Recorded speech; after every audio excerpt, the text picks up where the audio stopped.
Hello everyone, good morning. কেমন আছো তোমরা সবাই? আশা করি ভালো আছো, আমিও ভালো আছি। আজকে হলো বুধবার আর এখন ঘড়িতে ওই সকাল ৮টা মতো বাজে। ৩-৪ দিন টানা বৃষ্টির পরে ফাইনালি আজকে কিন্তু রোদ্দুরের দেখা পাওয়া গেছে।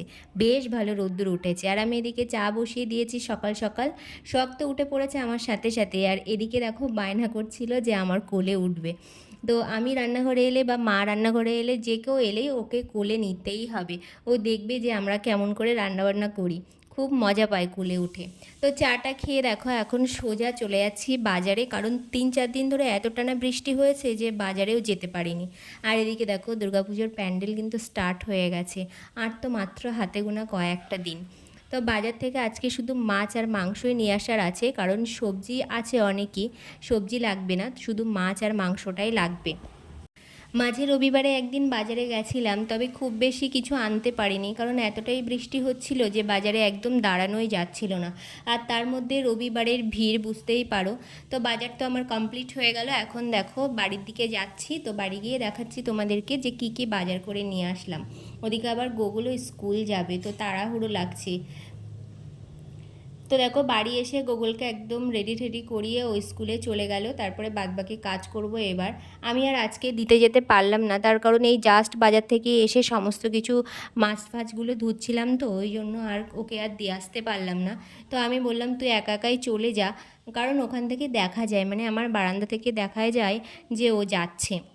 আর বাসে উঠলেও এখান থেকে দেখা যায়, তাই জন্য মাঝে মধ্যে কিন্তু ওকে আমি একা একাই যেতে বলি। আর এদিকে দেখো নিয়ে এসেছি চিংড়ি মাছ আর চিকেন নিয়ে এসেছি। বাবা কদিন ধরে ছোটো মাছ খাবে বলছিল, মানে ওই বাটা মাছ, তো একদম ছোটো মাছ পাইনি, তাই রুই রুই মাছের যে ছোট বাচ্চা সেইগুলোই আর কি নিয়ে এসেছি 3 পিস। হ্যাঁ, এটা রুই মাছই হবে, আমি ঠিক অত মাছ চিনি না। তো যাই হোক, বাবার মতোই নিয়ে এসেছি, কারণ ছোট মাছ ওই বাবা এই একমাত্র খেতে ভালোবাসে, নইলে আর খুব একটা কেউ খেতে চায় না।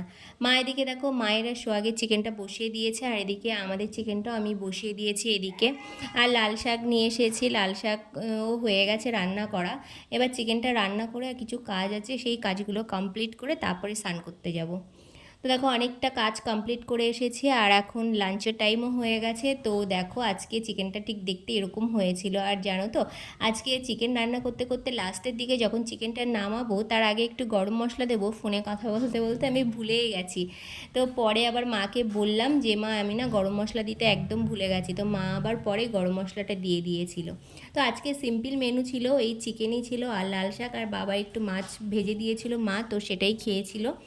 আর এদিকে সন্ধ্যাবেলা দেখো বিশ্বকর্মা ঠাকুর নিয়ে যাচ্ছে অন্ধকারের মধ্যে, একদমই দেখো ঠাকুরটা অন্ধকারের মধ্যে নিয়ে যাচ্ছে, আবার এদিকে ব্যান্ডের বাজনা করেছে। তো যাই হোক, সেটাই আমরা একটুখানি দেখছিলাম বারান্দাতে দাঁড়িয়ে দাঁড়িয়ে। তো এটা হচ্ছে পরের দিনের সকালবেলা। গতকাল আমি আর ভিডিওটা কন্টিনিউ করতে পারিনি। তো সোহাগ এখন এদিকে বসে খেলা করছে, আর ঠাকুরের বাসন নিয়ে হচ্ছে ওর যত খেলা। তো ওর অনেক খেলনা এনে দিলেও ও খেলবে না, ও সেই ঠাকুরের বাসনগুলো নিয়েই খেলবে। তাই একদম ওকে দেখো খাটে তুলে দিয়ে বাসনগুলো দিয়ে বসিয়ে দিয়েছি, না দিলে খুব কান্নাকাটি করে, তাই জন্য এরকমভাবে ওকে মানে দিই আর কি, বাসনগুলো দিয়ে অনেকক্ষণ ধরেই খেলা করে। তো কী করব বলো, কিছু দিয়ে তো ওকে বিজি রাখতেই হবে।